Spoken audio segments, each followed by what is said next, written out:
देखो आज स्टार्ट होगा वर्क एनर्जी एंड पावर। ठीक है, पहला क्वेश्चन है, A particle attached to a light wire of length L is projected horizontally with a velocity of √5 gl.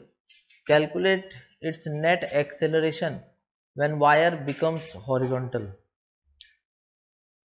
मतलब एक पार्टिकल को तुम लटका दिया है, ठीक है, किसी वायर से जिसका मास नहीं लेना है लेकिन लेंथ L है, और इसको हॉरिजॉन्टली ऐसे कितना वेलोसिटी दिया गया, √5 gl वेलोसिटी दिया गया।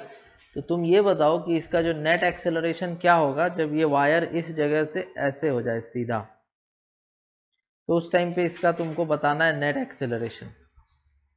देखो पार्टिकल को जब हम लोग हॉरिजॉन्टली वेलोसिटी देंगे तो कहाँ से देंगे, इस जगह से देंगे।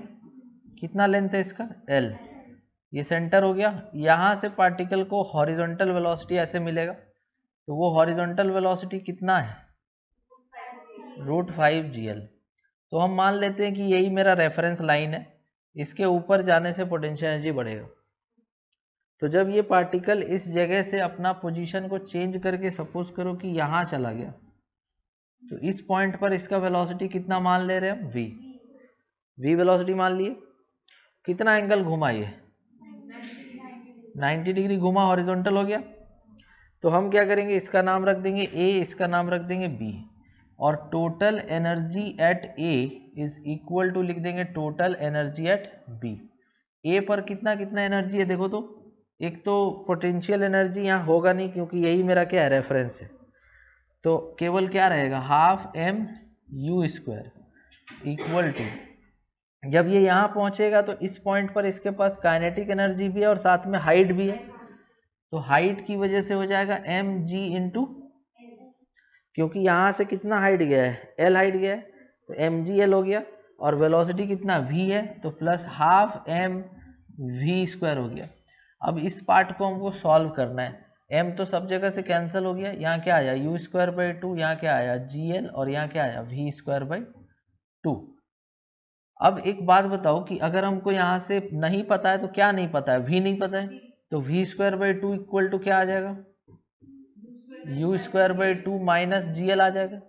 ये जो u² है ये कितना है, 5gl, तो 5gl/2 माइनस gl, तो ये सॉल्व होकर के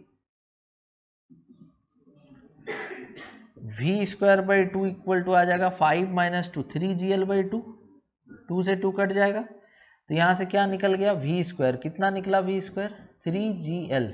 अब जब सर्कुलर मोशन हम लोग पढ़ते हैं तो उसमें दो एक्सेलरेशन होता है, एक एक्सेलरेशन होगा टुवर्ड्स द सेंटर जिसको बोलेंगे सेंट्रीपिटल एक्सेलरेशन, एक एक्सेलरेशन होगा टुवर्ड्स द टेंजेंट जिसको बोलेंगे टेंजेंशियल एक्सेलरेशन।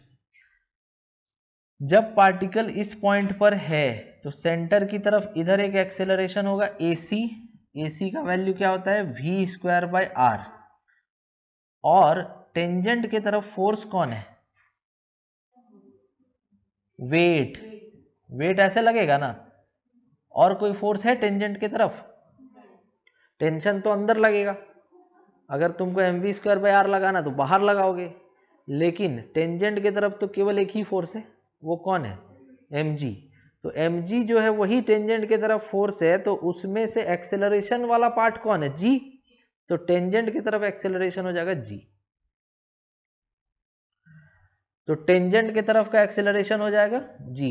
तो नेट एक्सेलरेशन दोनों 90 डिग्री पे है, सेंटर टेंजेंट दोनों 90 डिग्री पे है, तो दोनों अगर 90 डिग्री पे है तो नेट एक्सेलरेशन क्या हो जाएगा, नेट एक्सेलरेशन हो जाएगा √AC² प्लस AT²। AC² कितना होगा, v²/r या v²/l, v²/r बोलो या v²/l बोलो, तो v²/l करोगे तो कितना आएगा 3g/3g, v²/l is equal to कितना आएगा 3g, तो ये हो जाएगा तुम्हारा AC का स्क्वायर कितना हो जाएगा 9g², AC का स्क्वायर हो जाएगा 9g² प्लस AT का स्क्वायर g², तो 9g² प्लस g² कितना हो गया 10g², तो फाइनल रिजल्ट क्या आ जाएगा, root under 10 times of G. This is your net acceleration when the string becomes horizontal. देख लो, नोट करो और पूछो जहां नहीं समझ में आया, जहां नहीं क्लियर है वहां तुम पूछ सकते हो। तो ऑप्शन नंबर कौन सा सही हो जाएगा इसका, सेकेंड ऑप्शन इसका करेक्ट आंसर हो जाएगा। ठीक है।